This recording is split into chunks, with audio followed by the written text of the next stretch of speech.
తాకట్లో ఉన్న మీ బంగారాన్ని విడిపించి ఆ రోజు ఆన్లైన్ రేటుకి కొంటాం. Sharma gold company. మంచు ఫ్యామిలీ గొడవలో ట్విస్ట్ల మీద ట్విస్టులు చోటు చేసుకుంటున్నాయి. ఇటీవల తిరుపతిలో జరిగిన ఘటన మరొక ముందే మరో వివాదం తెరపైకి వచ్చింది.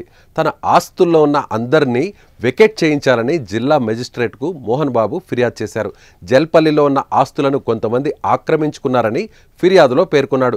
తన ఇంట్లో ఉన్న వారందరినీ బయటకు పంపించేసి ఆ ఇంటిని తనకు అప్పగించాలని కోరాడు. కాగా గత కొన్ని రోజుల నుంచి మోహన్ బాబు తిరుపతిలోనే ఉంటున్నాడు. జల్పల్లిలోని ఇంట్లో భార్య కూతురుతో కలిసి మనోజ్ నివాసం ఉంటున్నాడు. ఈ క్రమంలోనే సీనియర్ సిటిజన్ యాక్ట్ ప్రకారం తన ఆస్తులను స్వాధీనం చేసి ఇవ్వాలని మోహన్ బాబు కోరారు. పోలీసుల దగ్గర నుంచి మోహన్ బాబు ఆస్తులపై నివేదిక తీసుకున్న కలెక్టర్ జల్పల్లిలోని ఇంట్లో ఉంటున్న మనోజ్ కు కూడా నోటీసులు ఇచ్చారు. మోహన్ బాబు ఫిర్యాదుతో మనోజ్ రంగారెడ్డి జిల్లా కలెక్టర్కు వెళ్లాడు. అదనపు కలెక్టర్ ప్రతిమా సింగ్ ను కలిశారు. జల్పల్లిలో ఇంట్లో అక్రమంగా చొరపడలేదని తెలిపాడు. తమకు ఆస్తి తగాదాలు ఏమీ లేవని, విష్ణు తండ్రిని అడ్డం పెట్టుకుని నాటకాలాడుతున్నాడని ఆరోపించాడు. న్యాయం జరిగే వరకు తన పోరాటం ఆగదని స్పష్టం చేశాడు. ఇక మోహన్ బాబు కుటుంబంలో కలహాలు తీవ్ర స్థాయికి చేరుకున్నాయి. గత కొద్ది రోజులుగా మనోజ్, విష్ణు మధ్య వైరం పెరుగుతూనే వస్తుంది.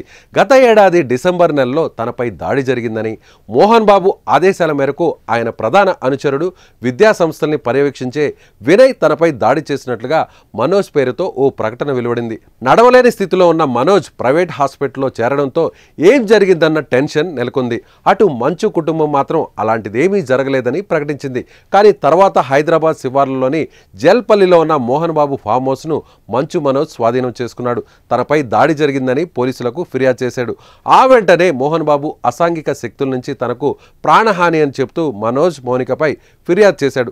జల్పల్లిలోని తన నివాసం నుంచి మనోజ్, మౌనికను బయటకు పంపండి అని కోరారు. తాజాగా ఇవాళ కలిసి మాట్లాడుకుందాం, నాన్నను, ఇంట్లో ఆడవారిని, సిబ్బందిని అందరినీ పక్కన పెట్టిరా, నేను ఒంటరిగానే వస్తాను, అన్ని విషయాలు చర్చించుకుందాం అని మనోజ్ ట్వీట్ చేశాడు. ఇంతలోనే మోహన్ బాబు మెజిస్ట్రేట్ను ఆశ్రయించడం, మనోజ్ కలెక్టరేట్కు వెళ్ళి న్యాయం కోసం పోరాడతాను అని చెప్పడం జరిగిపోయింది. ఇక ఈ వివాదం ఎప్పుడు సద్దుమణుగుతుందో మరి వేచి చూడాలి. ఈ వివాదంపై మీరేమనుకుంటున్నారో ఖచ్చితంగా మీ అభిప్రాయాన్ని కామెంట్ చేయండి. మోహన్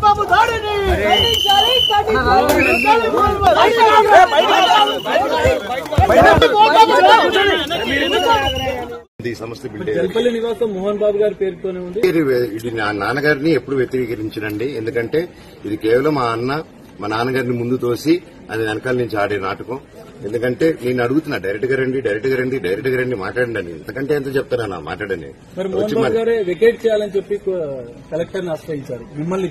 అవునండి, అది ఎందువల్ల అయిందో కూడా నేను రిటర్న్ గా మీకు మళ్ళీ ఇస్తానండి.